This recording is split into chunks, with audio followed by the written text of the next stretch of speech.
I stood in the doorway of the church where my family was taking me on my last journey. My son Mark was giving the eulogy and Kristen was wiping away fake tears. They were celebrating that I was gone, sharing the legacy I had earned with sweat and blood. But I was alive. I walked into the church and said, "You are celebrating early." Their faces turned white, as if they had seen a ghost. And that was just the beginning. Before we continue, please subscribe to the channel and let us know where you are listening in the comments. The first thing I felt was pain, a dull ache radiating from my chest, as if someone had parked a truck on my ribs.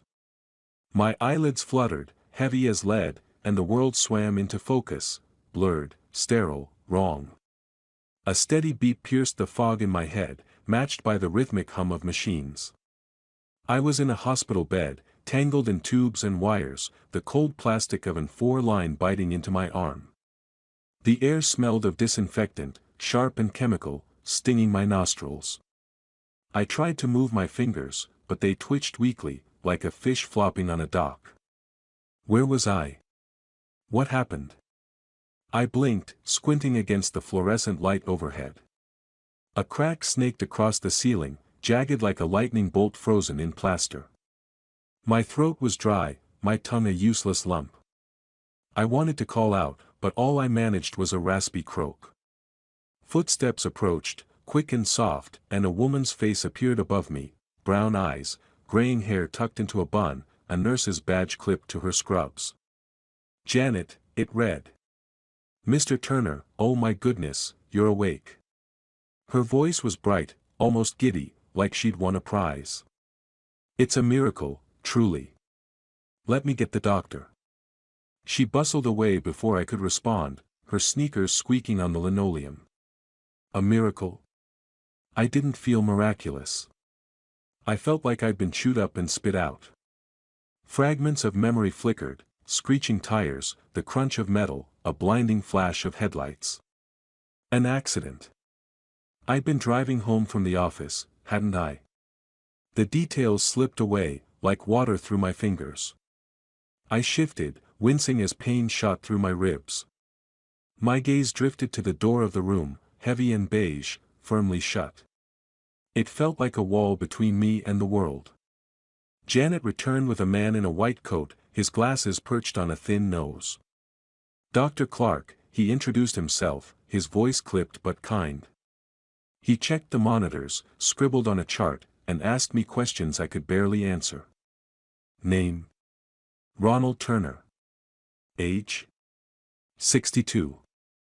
Did I know what year it was? I guessed 2025, and he nodded, satisfied. My head throbbed, but I forced myself to focus. How long? I croaked, my voice barely audible. How long was I out? Dr. Clark hesitated, glancing at Janet. She stepped closer, her smile softening. 2 months, Mr. Turner. You were in a coma after the accident. We weren't sure you'd pull through. 2 months. The words hit like a punch. 2 months of my life, gone. I swallowed, my throat tight. My family, did they? I couldn't finish. I didn't need to. Janet's smile faltered, and she looked away, fussing with the 4-line. They've been informed, she said carefully, her tone too gentle, like she was handling glass. I'm sure they'll be here soon, now that you're awake. Informed. Not visiting. Not waiting by my bedside. My chest tightened, and it wasn't just the pain in my ribs. Mark, my son, my only child. I'd given him everything, his first car, his college tuition, a job at my company when he flunked out of his big plans. And Kristen, his wife, always smiling that sharp, calculated smile. Where were they? I gripped the bedsheet, my knuckles whitening. The door loomed in my peripheral vision, silent and unmoving. No one was coming through it. I closed my eyes, trying to piece together the accident. I remembered the rain-slicked road, the glow of Hartford streetlights, the sudden jolt of impact. A truck, maybe. The smell of gasoline, the sound of sirens. My truck, my old Ford, the one Mark always mocked for being ancient. Had he even checked on it? Had he checked on me? "Mr. Turner, you need rest," Dr. Clark said, adjusting a monitor. "Your vitals are stable, but you're still weak. We'll talk discharge soon, maybe in a day or two." I nodded, barely listening. Discharge. Home. I needed to get out of this sterile cage, back to my life. I asked for my phone, but Janet handed me a plastic bag with my belongings, wallet, keys, a cracked watch. The phone was dead, its screen dark. Another tether to the world, cut. Janet lingered, her hands clasped. "You're lucky to be alive," she said, her voice warm but tinged with pity. "Not everyone walks away from something like that." Lucky. I didn't feel lucky. I felt abandoned. My gaze drifted back to the door, its handle gleaming faintly under the fluorescent light. Beyond it was Hartford, my city, my home. Beyond it was Mark, Kristen, and whatever they'd been doing while I lay here, forgotten. I had to know why they hadn't come. I had to know what they were hiding. "I want to go home," I said, my voice steadier now. "Tomorrow." Janet frowned, but Dr. Clark nodded. "We'll see how you're doing in the morning. If you're stable, we can arrange it." I lay back, the pillow stiff against my neck. The machines beeped, a relentless reminder of my fragility. I stared at the door, willing it to open, willing Mark to walk through with some excuse, some reason. But it stayed shut, a silent barrier between me and the truth. My hand tightened on the bedsheet, the fabric rough under my fingers. 2 months, and no one came. The thought burned, sharp and cold, like a blade in my gut. By the time Janet returned to check my phone, I'd made up my mind. "Call me a taxi tomorrow," I told her, my voice low but firm. "I'm going home." She nodded, her expression unreadable.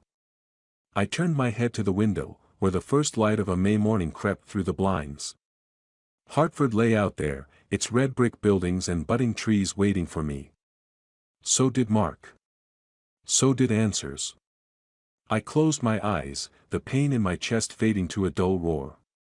Whatever waited at home, I'd face it. I had to.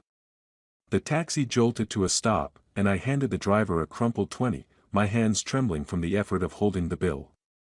My legs wobbled as I stepped onto the curb, the spring air of Hartford filling my lungs with a mix of pollen and promise. My house stood before me, a 2-story colonial with red brick and white trim, the kind of place I'd built for a family that no longer seemed to care. The lawn was overgrown, dandelions choking the grass, and the mailbox sagged, stuffed with envelopes that spilled like forgotten secrets. 2 months, and no one had bothered to check. I gripped my plastic bag of belongings, wallet, keys, that cracked watch, and shuffled toward the porch. Each step sent a jolt of pain through my knees, a reminder of the coma's toll. The air smelled of lilacs from the neighbor's yard, sweet and mocking against the neglect of my own. I fumbled with the keys, the lock stiff from disuse. The door creaked open, a low groan that echoed in the empty foyer. Inside, dust coated the oak table where we used to eat Sunday dinners. A faint whiff of damp wood hung in the air, and I noticed the cat's bowl in the corner, empty and dry. Where was Rusty? Had Mark even fed him? I set the bag down, my chest tight, not from pain, but from the weight of absence.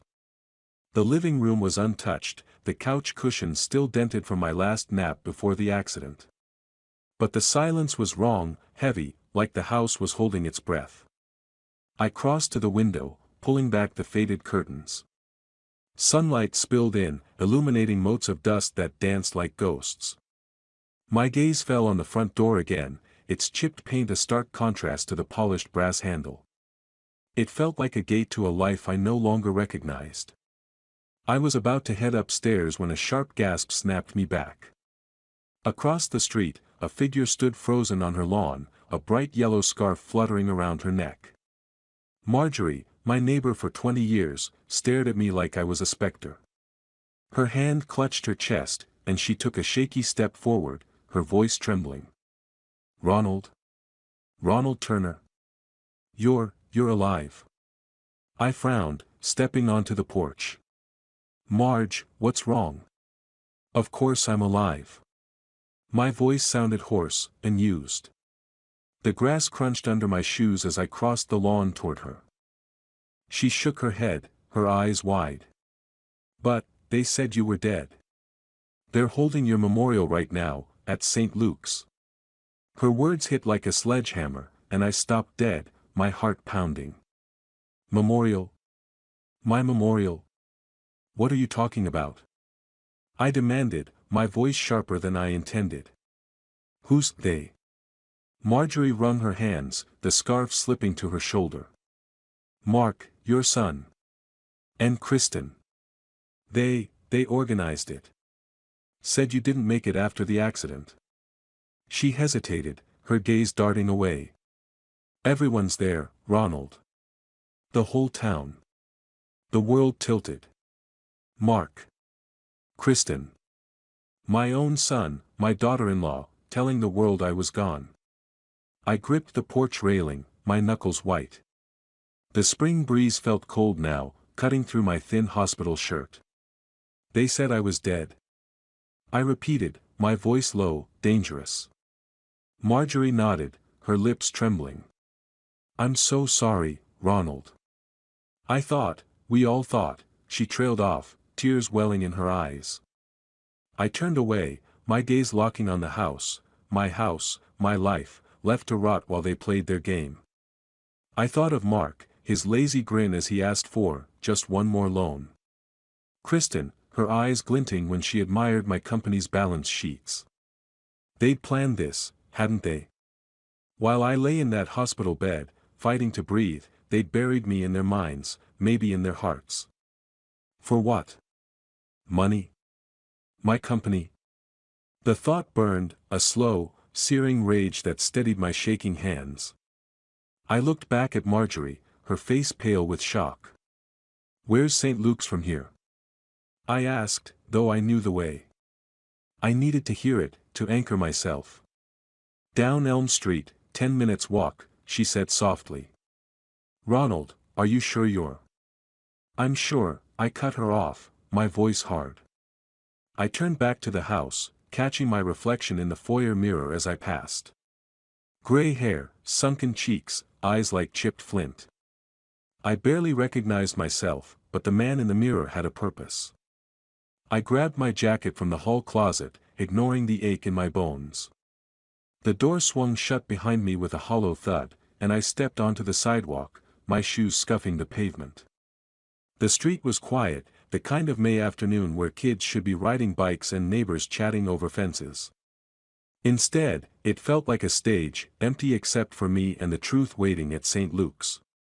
I walked faster, ignoring the tremor in my legs. The church was close, its steeple piercing the sky like a needle. I could hear the faint toll of bells now, slow and mournful, calling me forward. My mind raced, piecing together Marjorie's words. A memorial. My memorial. Mark's voice, Kristen's crocodile tears, they'd turned my life into a performance, a lie. I clenched my fists, the cracked watch digging into my palm. Whatever they were playing at, it ended today. The bells grew louder, and I rounded the corner, the church's stone facade looming ahead. My heart pounded, not from weakness, but from a fire I hadn't felt in years. They thought I was gone. They were wrong. The streets of Hartford unfolded before me, a patchwork of cobblestone and blooming magnolias, but I barely saw them. My legs ached, each step a reminder of the coma's theft, but I pushed forward, driven by a fury that burned hotter than the May sun. The air carried the scent of fresh-cut grass and coffee from a corner cafe, but it couldn't mask the bitterness in my throat. Mark, my son, my blood, had declared me dead. Kristen, with her polished nails and sharper ambition, had helped him. Why? The question gnawed at me, a splinter in my mind, as I walked toward St. Luke's. Elm Street was quiet, the kind of quiet that amplifies every sound, the rustle of leaves, the distant hum of a car, the toll of church bells calling me closer. I passed the cafe where I used to buy Mark his Sunday lattes, back when he still bothered to show up for family time. The memory stung, him at 16, all elbows and dreams, promising to make me proud. I'd bought him his first car, a beat-up Chevy, and watched him grin as he peeled out of the driveway. I'd paid for his college, his business ventures, his failures. And now? A memorial. My fingers curled into fists, the cracked watch on my wrist ticking like a countdown.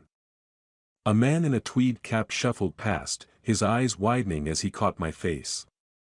"Ronald Turner," he muttered, half to himself, then hurried away, his cane tapping the sidewalk.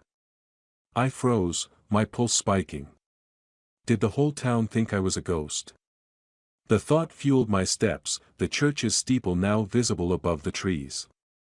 Its doors, tall and arched, loomed in my mind, a threshold to the truth. I crossed a small park, the same one where I'd pushed Mark on swings when he was small. Another memory surfaced, unbidden. Mark at 25, slouched in my office, asking for a loan. "Just seed money, Dad," he'd said, his eyes avoiding mine. "I've got a plan." I'd written the check, ignoring the warning in my gut. Months later, I found out he'd blown it on a sports car and a Vegas trip with Kristen. I'd forgiven him, like always. But this? Declaring me dead? This was no mistake. This was betrayal, carved deep. The bells tolled again, louder now, vibrating in my chest. I rounded a corner, and St. Luke's came into view, its stone walls glowing in the afternoon light. Potted flowers lined the steps, their petals scattered on the cobblestone like confetti from a cruel joke. My breath hitched, not from exhaustion, but from the weight of what lay ahead. I thought of Kristen, her voice dripping honey as she admired my house, my company, my life. "You've built something special, Ronald," she'd said once, her eyes calculating. I'd brushed it off then. Now, I saw it for what it was, greed, dressed up in charm. A woman with a stroller passed me, her glance lingering too long. I kept moving, my shoes scuffing the pavement. The church was close, its doors just across the street. I could hear faint voices now, a murmur of hymns seeping through the stone.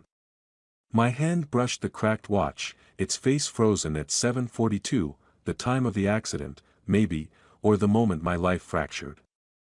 I didn't know. What I did know was that Mark and Kristen had crossed a line, and I was done forgiving. I stopped at the edge of the sidewalk, the church's shadow falling over me. The doors were heavy oak, carved with crosses, their handles worn from years of hands seeking solace. To me, they were a gate to answers, to justice. My chest tightened, not with pain, but with purpose. I thought of Mark's lazy grin, Kristen's practiced tears. They'd played their parts, convinced the world I was gone. But I wasn't. I was here, and they were about to learn what that meant. My hand reached for the door, the metal cool under my fingers. The hymns grew clearer, a soft chorus of mourning for a man who wasn't dead. My heart pounded, a drumbeat of rage and resolve. Whatever waited inside, lies, excuses, or something worse, I was ready. I had to be. The bells tolled once more, and I tightened my grip, the door creaking as I began to pull. The heavy oak doors of St. Luke's groaned as I shoved them open, the sound cutting through the soft hymn like a blade. The air inside was thick with the scent of incense and wax, and the flickering glow of candles cast shadows on the Gothic stained glass windows. Rows of pews stretched before me, filled with faces I'd known for years, neighbors, colleagues, old friends, all frozen mid-note, their eyes wide as I stepped into the light. My silhouette loomed against the spring sunlight streaming through the open doors, and I let the moment hang, my heart pounding with a cold, steady fire. "You're celebrating a bit early, aren't you?" My voice rang out, sharp and deliberate, slicing through the silence. Gasps rippled through the crowd. A woman in a black hat clutched her chest, whispering "ghost" to her husband. An elderly couple near the back stumbled toward the aisle, their footsteps echoing on the hardwood floor. I stood firm, My gaze locked on the front pew where Mark and Kristen sat, their heads snapping toward me like puppets on strings. Mark's face drained of color, his mouth half open as if words had abandoned him. Kristen's hand tightened on her purse, her knuckles white, her perfect makeup doing little to hide the panic in her eyes. The hymnals trembled in people's hands, and the candles along the altar flickered as a draft swept through the open doors behind me, a fitting symbol of the lie I'd just shattered. I took a step forward, my shoes scuffing the polished floor. The pain in my chest was gone, replaced by a clarity I hadn't felt in months. "Thought I was dead, did you?" I said, my voice low but carrying to every corner. "Funny how quick you moved on." The crowd shifted, whispers buzzing like flies. Mark lurched to his feet, his tie askew, and hurried down the aisle toward me. "Dad, what are you doing here?" he hissed, his voice a mix of fear and fury. He grabbed my arm, his fingers digging in, but I shook him off, my eyes never leaving his. Up close, I saw the sweat beading on his forehead, the way his jaw twitched. Guilty. The word burned in my mind. "Dad?" I repeated, loud enough for the front rows to hear. "You don't get to call me that. Not after this." I gestured to the church, the flowers, the framed photo of me on the altar, smiling, oblivious, taken from last Christmas. "You buried me, Mark. You and her." I nodded toward Kristen, who hadn't moved, her gaze darting like a trapped animal's. Mark's voice dropped, pleading now. "You don't understand. It was a mistake, okay? We thought." "A mistake?" I cut him off, my voice rising. 2 months in a coma, and you didn't even visit. But you found time to plan this?" I swept my arm toward the pews, the mourners, the lie. "What was it, Mark? The company? The house? My money?" The whispers grew louder, a tide of shock and judgment. Kristen stood, smoothing her dress with shaky hands, and started toward us, her heels clicking. "Ronald, please," she said, her voice syrupy but strained. "This isn't the place. Let's talk outside." I laughed, a harsh sound that echoed off the stone walls. "Oh, we'll talk, Kristen. But not on your terms." I turned back to Mark, my voice steady as steel. "I gave you everything. Your car, your education, your second chances. And this is how you repay me." Mark's eyes flicked to the crowd, then back to me. "You're making a scene," he muttered, his hand hovering near my elbow again. "Let's go. Now." I stepped back, out of his reach. "No. You don't get to control this. Not anymore." My gaze swept the church, taking in the stunned faces, the half-burned candles, the open doors still swaying slightly in the breeze. The truth was out, raw and ugly, and I felt it settle into me like a foundation. This was just the beginning. Kristen reached us, her smile tight. "Ronald, you're not well. You need rest." Her words were a performance, meant for the crowd, but I saw the fear in her eyes, the crack in her perfect facade. "I'm well enough to see what you've done," I said, my voice cold. "And I'm well enough to make sure everyone else sees it too." I turned to the crowd, raising my voice. "This isn't a memorial. It's a theft. And I'm not dead yet." A murmur of agreement rippled through the pews, and I caught a few nods, a few angry glances at Mark and Kristen. Mark's face reddened, and he grabbed my arm again, harder this time. "Enough," he snapped, pulling me toward the doors. I yanked free, my strength surprising even me. "You don't get to decide when it's enough," I said, my voice a low growl. I turned and strode toward the doors, the crowd parting like a sea. The spring air hit me as I stepped outside, the bells tolling once more, slow and heavy. Behind me, I heard Kristen's sharp whisper to Mark, the shuffle of feet, the rising tide of voices.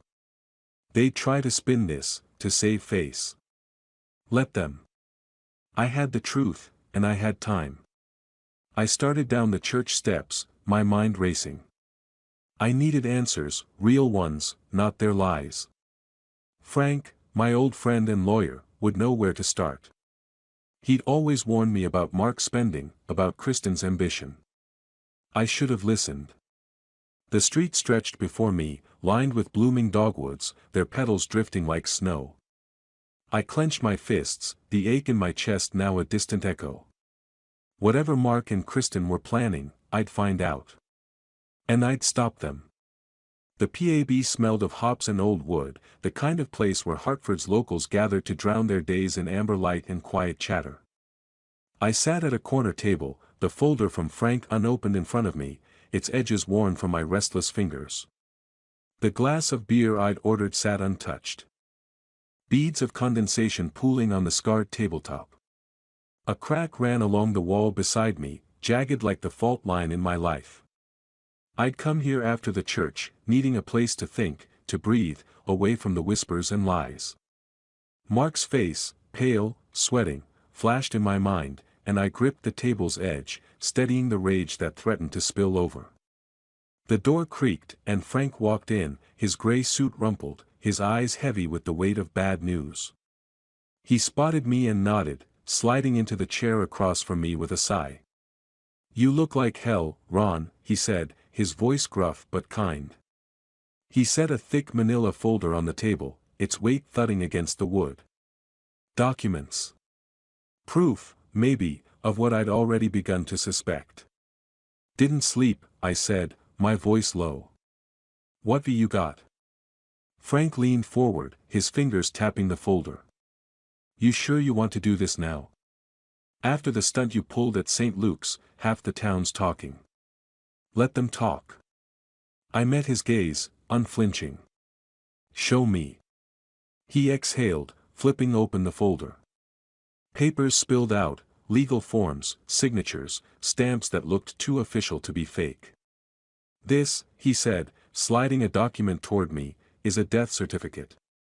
Yours. Dated a month ago." My name stared back at me in crisp black ink, Ronald James Turner, deceased. The paper trembled slightly in my hand, not from weakness, but from a fury I could barely contain. "They forged it," I said, not a question. The words tasted like ash. Frank nodded. "Mark filed it with the county. Kristen hired a lawyer, some slick out-of-towner, to push the paperwork through. They've been working fast, Ron. Your company's already on the market. They've got buyers lined up, ready to carve it up." I set the certificate down, my fingers curling into fists. My company, 30 years of sweat, late nights, and deals sealed on handshakes, reduced to a payday for my son and his scheming wife. I thought of Kristen's voice at the church, smooth as silk, urging me to rest. I thought of Mark's sweaty palms, his lies crumbling under the weight of my presence. They'd planned this while I lay in a coma, my life hanging by a thread. How'd they pull it off? I asked, my voice steady despite the storm inside. Frank rubbed his jaw, glancing around the PAB. The bartender was wiping glasses, oblivious, while a couple laughed softly at the bar. "They claimed the hospital lost track of you," he said. "Told everyone you died in surgery. With no visitors, no one to contradict them, it was easy. They had your will, too, altered, of course. Everything goes to Mark." I laughed, a bitter sound that drew a glance from the bartender. "My will. I left him the house, the savings, but not the company. That was for," I stopped, the words catching. "For him to earn, I'd always thought. To prove himself. Instead, he'd stolen it." Frank leaned closer, his voice dropping. "Ron, you've got grounds to fight this. Fraud, forgery, theft. But it's messy. They've got money, your money, and a head start. You need to be smart, not loud." "Smart," I repeated, tasting the word. Smart meant planning, waiting, striking when they least expected it. I thought of Kristen's panicked eyes, Mark's trembling hands. They were sloppy, scared. I could use that. What else is in there? I nodded at the folder. He slid another paper over, a contract with a buyer's name I didn't recognize. They're selling to a developer. Big money, fast deal. Closings in 2 weeks.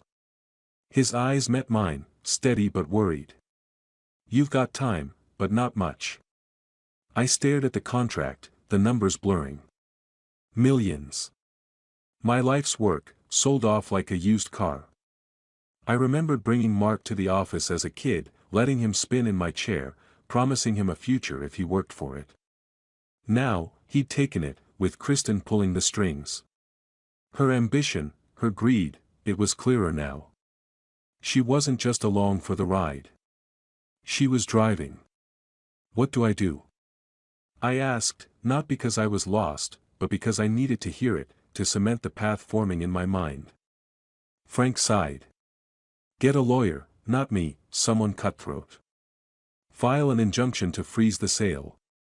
Prove you're alive, which, after today, won't be hard. He smirked faintly.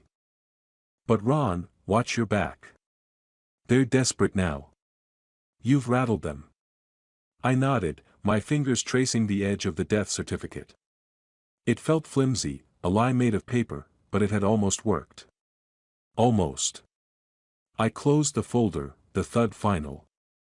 Thanks, Frank. I'll take it from here. He studied me, his brow furrowed. Don't do anything stupid, okay? You're not as young as you used to be. I managed a grim smile. Stupid's their game, not mine. I stood, tucking the folder under my arm. The PAB's noise faded as I stepped into the night, the air cool against my skin. Hartford streetlights glowed, casting long shadows on the cobblestone. I walked, the folder heavy in my hands, each step sharpening the plan taking shape in my mind. Mark and Kristen thought they'd won. They were about to learn how wrong they were. The house was too quiet, the kind of silence that presses against your ears until you hear your own heartbeat. I sat at the kitchen table, the folder from Frank open before me, its papers spread like a map of betrayal. The death certificate, the contract, the forged will, they stared up at me, each one a cut deeper than the last. The old clock on the wall ticked, its rhythm steady but mocking, counting seconds I'd almost lost forever. The air smelled of dust and neglect, the curtains heavy with shadows. I ran a finger over the certificate, my name inked like a gravestone. Mark and Kristen had buried me on paper, and I felt the weight of that lie in my bones. I leaned back, my chair creaking. The house felt like a stranger's now, its corners hiding memories I wasn't ready to face. Mark's laughter as a boy, Kristen's polite smiles at family dinners, had it all been a performance? I thought of her, always watching, always calculating, her eyes lingering on the company's ledgers, the house's deed. She'd wanted this life, not me, not Mark. And Mark, too weak to say no, had followed her lead. The thought tightened my chest, but I pushed it down. No time for pity. Not now. The silence was suffocating, driving me out. I grabbed the folder and my jacket, stepping into the spring night. Hartford streets were alive with the hum of evening, crickets, distant car horns, the rustle of blooming trees. The PAB wasn't far, the same one I'd met Frank in, its neon sign buzzing like a beacon. I needed noise, people, a place to think without the ghosts of my past whispering in my ear. I pushed through the door, the scent of beer and fried food hitting me like a wave. The bar was half full, locals hunched over drinks, their voices a low murmur. I settled at a table near the back, the folder tucked beside me. A waitress dropped off a coffee, black and steaming, and I cupped it, letting the warmth ground me. My eyes scanned the room, landing on a woman at the bar. 50-ish, sharp eyes behind glasses, her fingers flying over a laptop. She glanced up, caught my gaze, and offered a small nod, like she knew me. I didn't recognize her, but something about her, maybe the way she carried herself, confident but not flashy, made me pause. She closed her laptop and walked over, her boots soft on the wooden floor. Ronald Turner, right? Her voice was warm, with a hint of curiosity. I'm Elaine Harper, with the Hartford Chronicle. She slid into the chair across from me, uninvited but not unwelcome. Heard about your grand entrance at St. Luke's today. I raised an eyebrow, sipping my coffee. News travels fast. She smiled, a glint in her eye. Small town, big story. Mind if I ask what happened? Her tone was casual, but her gaze was sharp, like she could see the folder under my arm and the weight it carried. I hesitated. Trust was a luxury I couldn't afford, not after Mark and Kristen. But Elaine's eyes held no pity, no judgment, just a hunger for truth. I leaned forward, my voice low. My son and his wife tried to bury me. Literally. They forged my death to sell my company. Her brows lifted, but she didn't flinch. That's one hell of a family feud. She tapped her fingers on the table, thinking. You've got proof. I patted the folder. Enough to start. Elaine leaned closer, her voice dropping. I've been digging into some shady deals around town. Your son's name popped up, him and Kristen. They're not as clever as they think. She paused, studying me. I can help, Ronald. I know people, records, ways to expose this without you getting burned. I sat back, weighing her words. A journalist. Risky, but maybe exactly what I needed. Someone to shine a light on Mark and Kristen's lies, to make them squirm. Why help me? I asked, my tone blunt. What's in it for you? She shrugged, a wry smile tugging her lips. A story. Justice. Pick one. She reached into her bag, pulling out a business card and sliding it across the table. Think it over. But don't wait too long. People like them don't stop. I took the card, her name printed in crisp black letters. Elaine Harper, senior reporter. I thought of Frank's warning, be smart, not loud. Elaine could be the smart move, the ally I hadn't expected. Her hand brushed the folder as she stood, a small gesture but heavy with promise. Call me, she said, then headed back to the bar, leaving me with my coffee and a spark of something new. Hope, maybe. I left the PAB, the night air cool against my face. The folder felt lighter now, its contents a weapon instead of a wound. I walked home, Elaine's card in my pocket, her words echoing. Expose them. I could do that. I would. Back in my kitchen, I set the card on the table, next to the phone. Frank needed to hear this, to know I wasn't alone anymore.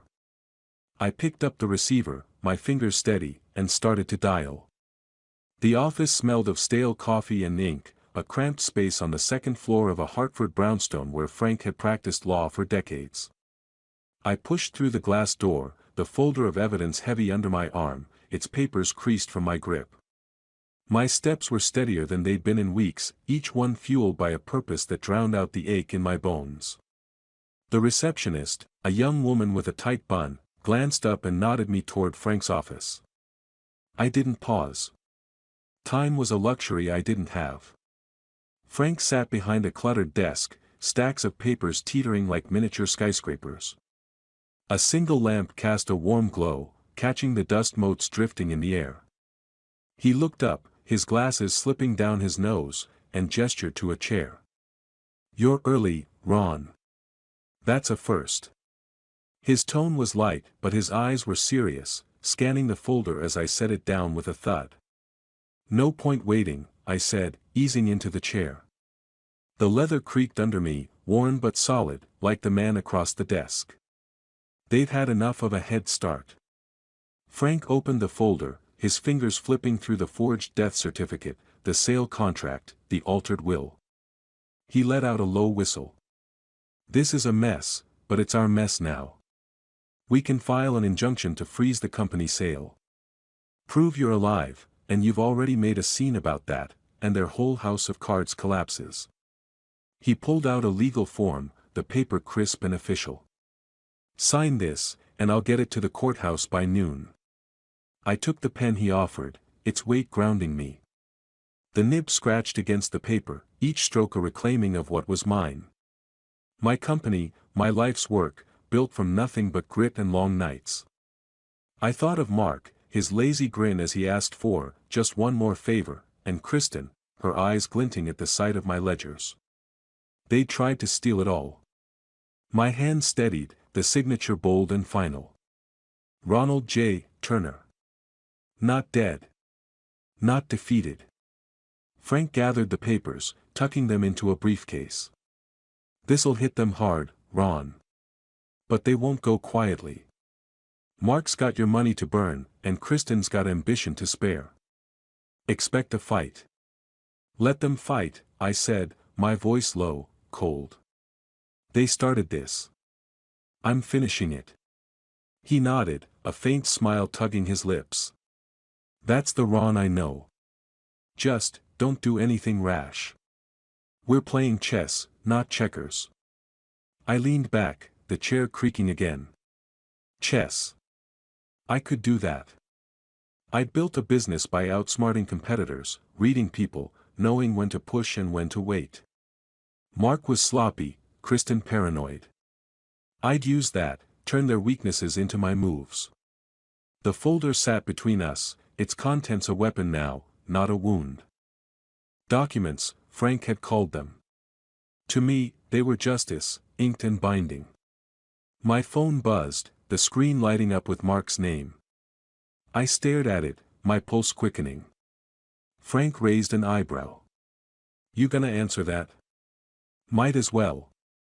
I hit accept, holding the phone to my ear. What do you want, Mark? His voice came through, sharp and unsteady. What the hell are you doing, Dad? Freezing the sale. You're ruining everything. The panic was raw, unfiltered, and it sent a grim satisfaction through me. Ruining everything? I echoed, my tone calm, cutting. You buried me, Mark. Forged my death, tried to sell my company. You don't get to talk about ruin. He sputtered, words tripping over each other. It wasn't like that. We thought you were gone, we were just. Save it, I snapped, my voice like a whip. You made your choice. Now live with it.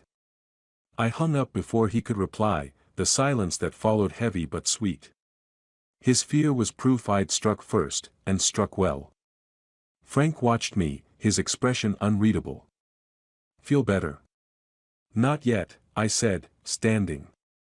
But I will. I tucked the folder under my arm, its weight a reminder of the fight ahead. Let me know when the injunction's filed. He nodded, already reaching for his phone. You'll hear from me by tonight. I left the office, the spring air hitting me as I stepped onto the street. Hartford buzzed around me, cars honking, trees budding, life moving on. My phone buzzed again, a text this time. Kristen. I didn't read it, not yet. Whatever she had to say could wait. I had a plan, allies, a path. The PAB wasn't far, and Elaine would be there, ready to dig deeper. I started walking, the folder secure, my steps firm despite the tremor in my legs. Mark and Kristen thought they'd outsmarted me. They were about to learn how wrong they were. The PAB was alive with the clink of glasses and the low hum of conversation, the air thick with the scent of fried potatoes and spilled beer. I sat in a corner booth, the wooden table scarred from years of careless hands. My phone glowed in the dim light, Kristen's post staring up at me like a taunt. Our family is heartbroken, she'd written, her words dripping with fake tears. Ronald's health has been fragile since his accident, and his recent behavior shows he's not himself. We ask for privacy as we care for him. A string of sad emojis followed, and the comments, dozens of them, piled on. Poor Kristen, one read. He must be delusional, said another. My fingers tightened around the phone, the plastic creaking. They were painting me as unhinged, a sick old man lashing out. Clever. Cruel. I set the phone down, my jaw clenched. The PAB's noise faded to a dull roar as I processed her move. Kristen wasn't just defending herself, she was attacking, trying to discredit me before I could expose her. Mark might have panicked, but Kristen was calculating, her words a digital document of slander meant to bury me again. I leaned back, the booth's vinyl squeaking, and let the anger settle into something sharper, colder. She'd made a mistake. This post wasn't strength, it was desperation.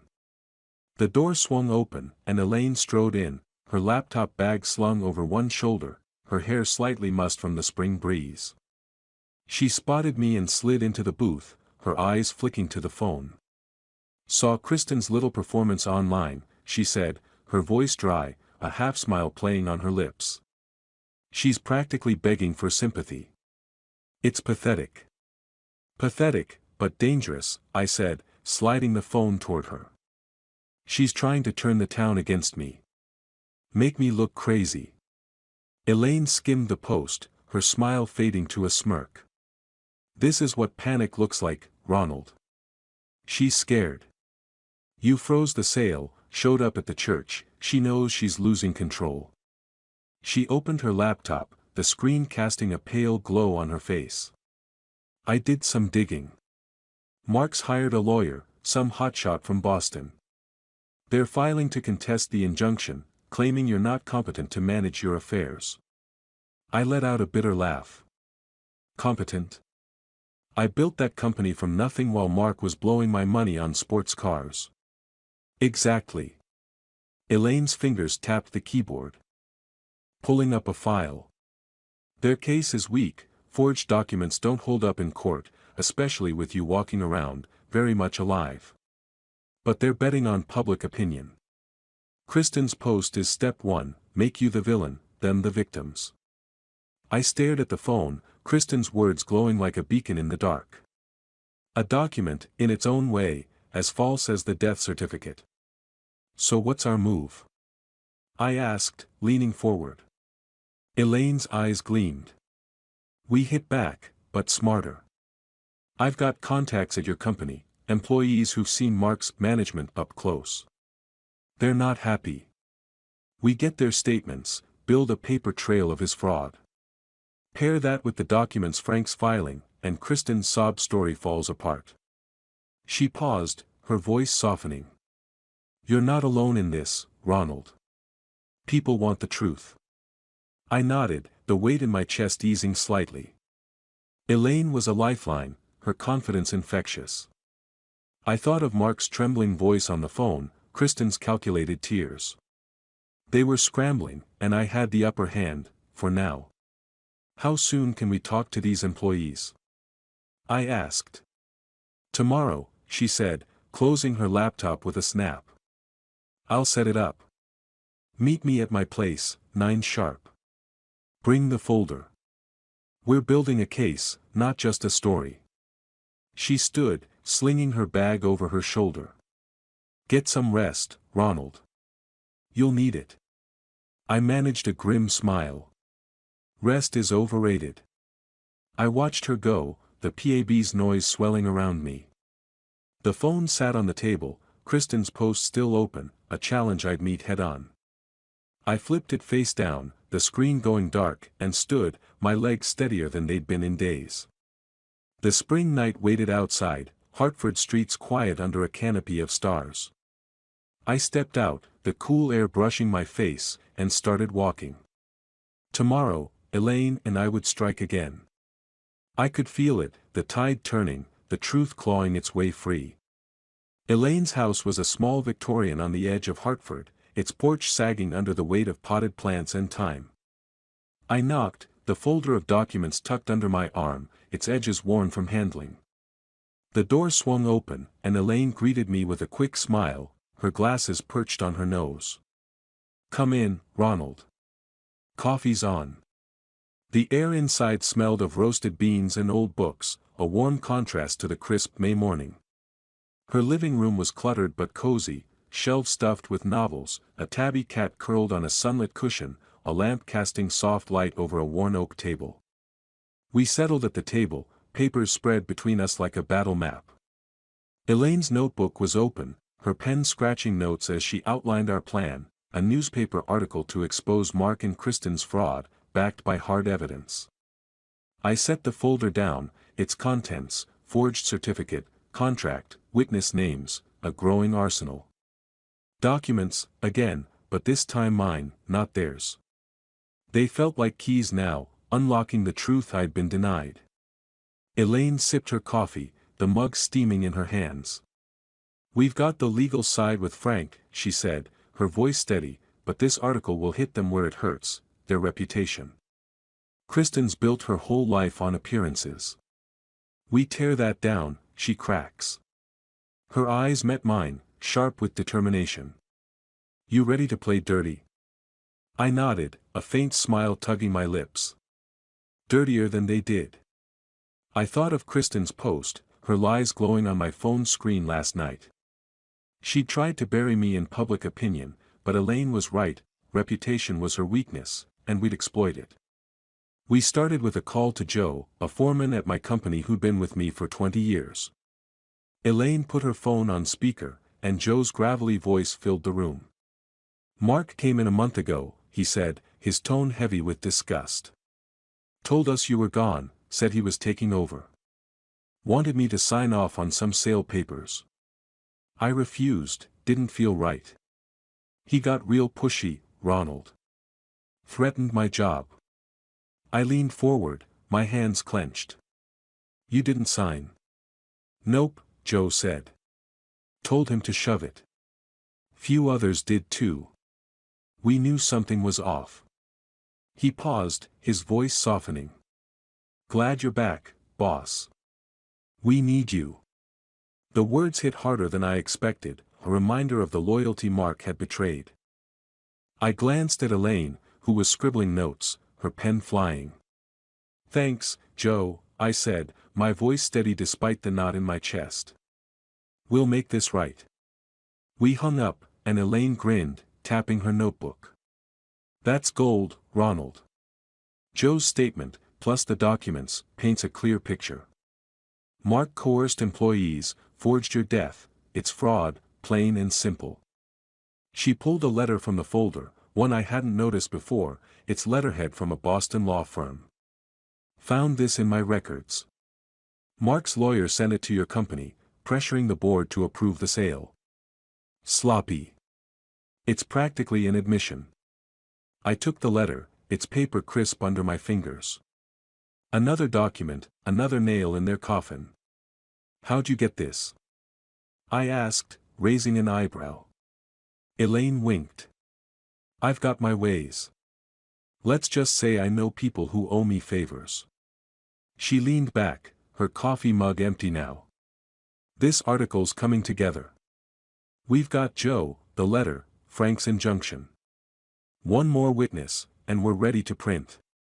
I felt a spark, not just of hope, but of something fiercer, certainty. Elaine wasn't just an ally, she was a partner, her warmth and wit pulling me from the dark. I thought of Mark's trembling voice, Kristen's panicked post.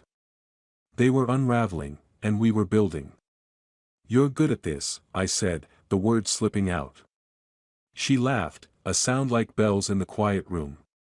"Years of chasing stories, Ronald. You're not so bad yourself. We're a regular detective team." Her cat leapt onto the table, nudging my hand, and I scratched its ears, the normalcy grounding me. We worked late, the lamp's glow steady as the hours ticked by. Elaine drafted the article's opening, reading bits aloud, sharp, damning, true.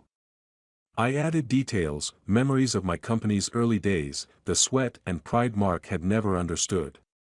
The folder grew, Joe's statement now joined by notes from another employee, a secretary who'd overheard Kristen's calls to the buyer.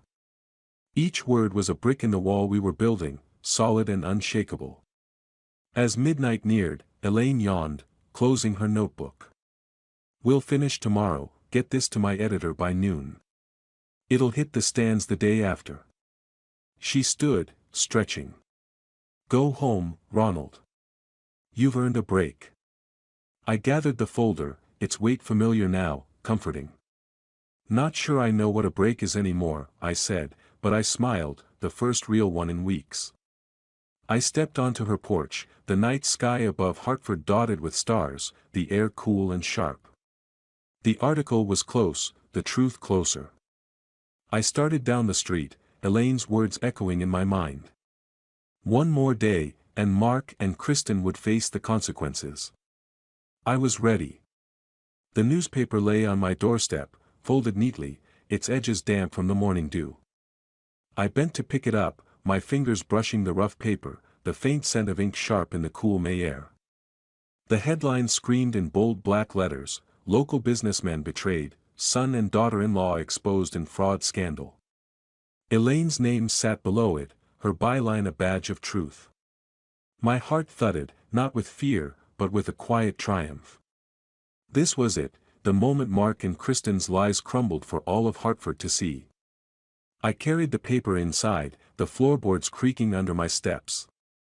The kitchen was dim, the old clock ticking steadily, its rhythm a reminder of time reclaimed.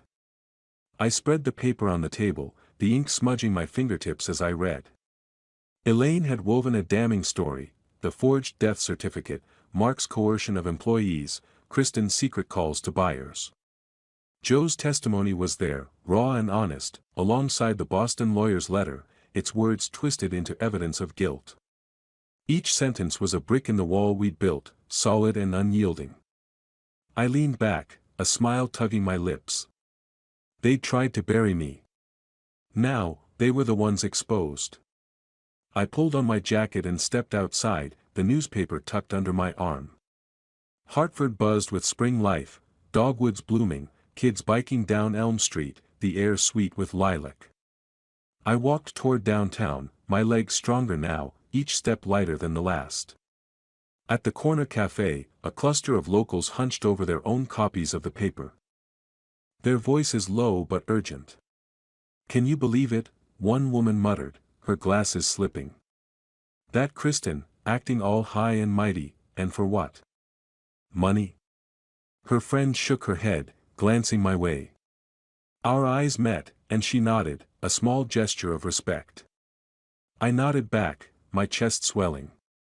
Further down, at the flower shop, old Mrs. Carney stood behind the counter, her hands busy with roses. She spotted me and waved me in, her smile wide. "Ronald Turner, you're a sight for sore eyes," she said, wiping her hands on her apron. "Read that article this morning. You showed M, didn't you?" She reached across the counter, squeezing my arm. "Proud of you, dear. Always knew you were tougher than they thought." "Thanks, Mrs. Carney," I said, my voice steady but warm. Her words settled into me, a balm after months of betrayal. I left the shop, the newspaper feeling heavier now, not with weight, but with meaning. A document, in its own way, the final one, inked with truth. I found Elaine in the park, sitting on a bench under a budding magnolia, a fresh copy of the paper in her hands. She looked up as I approached, her grin sharp and satisfied. "Well, if it isn't Hartford's own Lazarus," she teased, folding the paper. "You see the buzz out there? Town's eating this up." I sat beside her, the bench cool against my legs. Couldn't miss it. Mrs. Carney practically threw me a parade. I handed her my copy, the headline catching the sunlight. "You did good, Elaine. Better than good." She shrugged, but her eyes sparkled. "Just doing my job. Though I'll admit, nailing those two felt personal." She leaned closer, her voice dropping. "Heard from my editor, the story's going viral. Even the Boston papers might pick it up. Mark and Kristen are done, Ronald. Socially, legally, all of it." I nodded, the weight of her words sinking in. Done. The word felt final, but I knew better. People like Mark and Kristen didn't vanish quietly. I thought of their faces in the church, pale and panicked, and wondered what they were plotting now. "They'll try something," I said, my tone calm but certain. "They always do." "Let them try," Elaine said, her grin fierce. "We've got the truth, and half the town on your side." They're out of moves. She stood, brushing petals from her coat. Come on, let's grab coffee.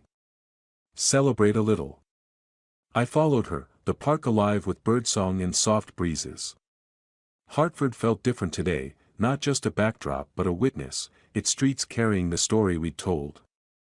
We passed a newsstand, the article's headline plastered across every copy, and I felt a surge of pride, not just for me, but for Elaine, for Joe, for everyone who'd stood up. The newspaper was more than paper now, it was proof, a document of justice. Back home, I set the paper on the table, its edges curling slightly. The phone rang, the screen flashing Mark's name. My pulse quickened, but not with fear, with readiness. I picked up the receiver, holding it loosely, and stared out the window at the spring dusk settling over Hartford. Whatever he had to say, I was prepared. The truth was out, and I was no longer the man they tried to erase. The knock came sharp and hesitant, like a thief unsure of the lock. I crossed the foyer, the floorboards creaking under my weight, and opened the door. Mark and Kristen stood on the porch, their faces pale under the dim glow of the street lamp. Mark's tie was loose, his shirt wrinkled, as if he'd slept in it. Kristen's hair, usually perfect, hung in limp strands, her designer coat creased. They looked small, diminished, like actors who'd forgotten their lines. The spring mist curled around them, a fitting shroud for their defeat. "Dad," Mark started, his voice low, cracking. "Can we talk?" His eyes darted to the ground, avoiding mine. Kristen clutched her purse, her knuckles white, her lips pressed into a thin line. I stepped aside, gesturing them in. "Say what you came to say." My tone was cold, steady, a wall they couldn't breach. The door shut behind them with a soft thud, its sound final, like a chapter closing.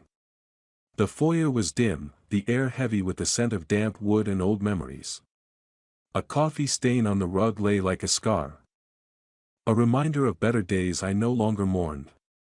They shuffled to the living room, stopping near the couch but not sitting. Mark cleared his throat, his hands fidgeting. "We're sorry, Dad. Really. It got out of hand. We didn't mean for it to go this far." His words were rehearsed, brittle, like glass ready to shatter. Kristen nodded, her voice softer, pleading. "It was a mistake, Ronald. We thought you were gone, and we were just trying to secure the future. For all of us." Her eyes flicked to mine, searching for a crack, but found none. Her apology was a performance, and I was no longer her audience. "A mistake," I said, my voice cutting through their excuses. "You forged my death, Kristen.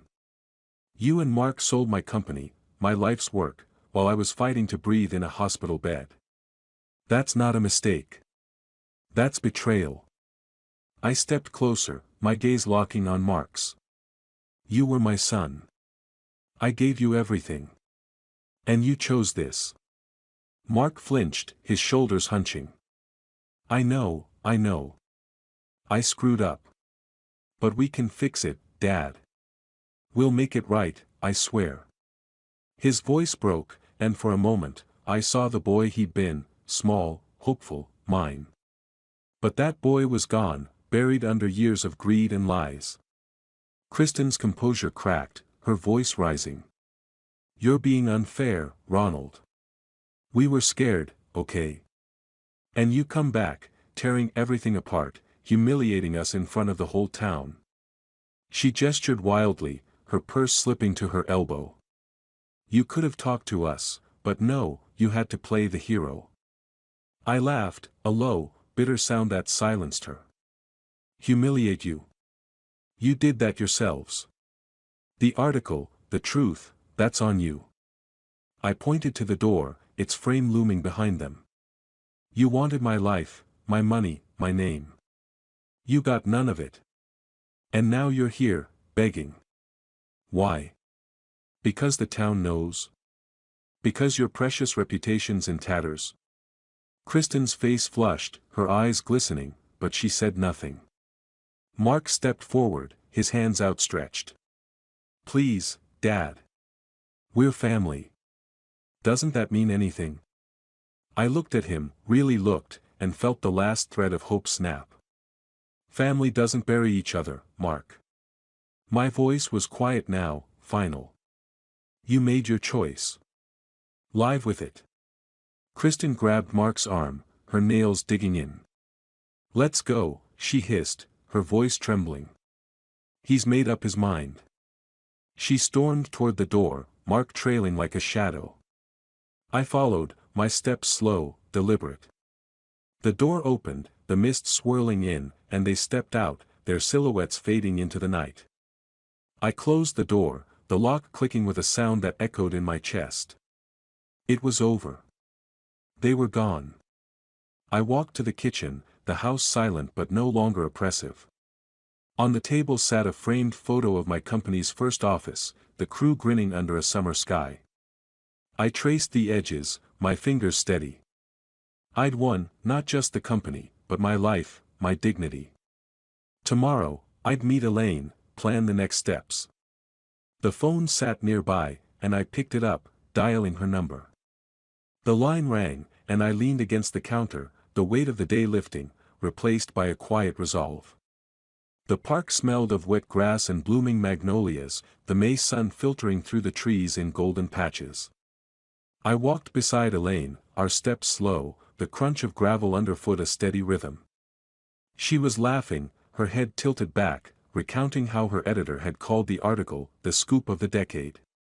Her joy was infectious, and I found myself smiling, the weight of the past weeks lighter in her company. Hartford felt alive around us, birds chirping, a jogger passing with a nod, the city breathing with us. You should have seen the newsstand this morning, Elaine said, her eyes bright behind her glasses. Papers gone in an hour. You're a local legend, Ronald. She nudged my arm, her sleeve brushing mine. Ever think about writing a book? How to come back from the dead and win? I chuckled, shaking my head. I'll leave the writing to you. I'm better with blueprints. The thought of my company stirred something in me, pride, yes, but also possibility. I'd saved it, but now I wanted more. Growth, new projects, a legacy that wasn't just about survival. Elaine stopped by a bench, her expression softening. Seriously, though, you should speak at the community center next month. Tell your story. People need to hear it, especially the women who've been through their own betrayals. Her voice was earnest, her belief in me a quiet strength. I hesitated, the idea daunting. Me, a speaker. But her faith was a spark, and I nodded. All right. But only if you're there to make sure I don't ramble. Deal, she said, grinning. We started walking again, the park opening to a view of downtown Hartford, its red brick buildings glowing in the light. My company's office was there, a modest 3-story structure I'd built from nothing. I felt a pull to see it, to stand in its halls again. Let's stop by the office, I said, glancing at Elaine. Feel like a detour? She raised an eyebrow but nodded. Lead the way, boss. The walk was short, the city's hum growing louder as we neared the business district. My office stood at the corner of Main and Cedar, its glass doors catching the sun like a mirror. I pushed them open, the familiar scent of fresh paint and coffee hitting me.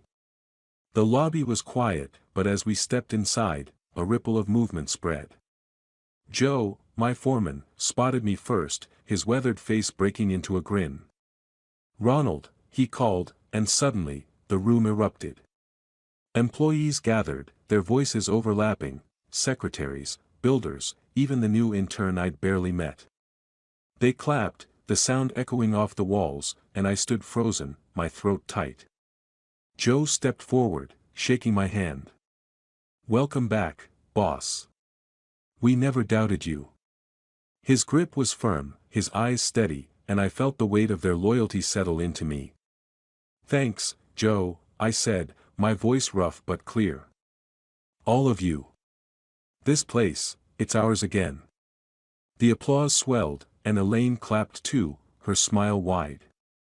I caught her eye, grateful for the friend who'd helped make this possible. We moved to my office, a small room with a view of Hartford's skyline.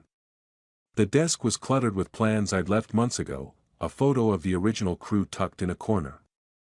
I ran my fingers over it, the faces familiar, enduring. "We're not stopping here," I told Elaine, my voice firm. "New projects, maybe a branch in New Haven. I'm not done building." She leaned against the doorframe, her arms crossed. "Didn't think you were. You're too stubborn to quit." Her tone was teasing, but her eyes held respect. "Dinner tonight?" "My treat. We've earned it." I nodded, a warmth spreading in my chest. "You're on." I opened the office door, the motion smooth, deliberate, a new beginning, not just for the company, but for me. Back in the lobby, I spoke with the team, sketching plans for a staff meeting, their enthusiasm fueling mine. The future was open, uncharted, mine to shape. As evening fell, I stood at my office window, Hartford's lights twinkling below. The city had seen my fall and rise, and it felt like home again. I grabbed a pen, jotting notes for tomorrow, calls to suppliers, a meeting with Frank, a speech for the community center. The paper filled quickly, my handwriting steady, each word a step forward. Elaine was waiting, and the night held promise. I slipped the pen in my pocket and headed out, the door closing softly behind me.